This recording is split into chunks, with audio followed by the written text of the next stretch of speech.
RD. বর্মনের জনপ্রিয় ৮টি গানকে থিম করে এবার বাংলা সিনেমায় ফিরছে মিউজিক্যাল রোমান্স।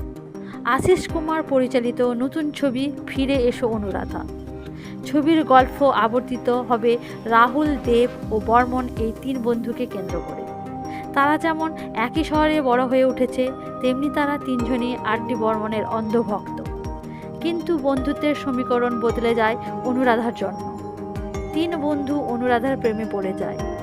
অনুরাধার চরিত্রে রয়েছেন অঙ্গনা রায়। রাহুলের চরিত্রে দেখা যাবে নীল ভট্টাচার্যকে।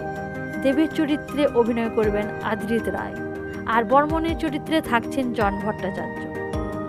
এছাড়াও ছবিতে একটি অত্যন্ত গুরুত্বপূর্ণ চরিত্রে অভিনয় করবেন রাইমা সেন।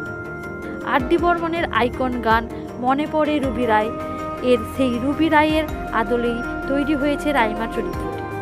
এছাড়াও একটি বিশেষ ভূমিকায় দেখা যাবে বিশ্বনাথ বসুকে।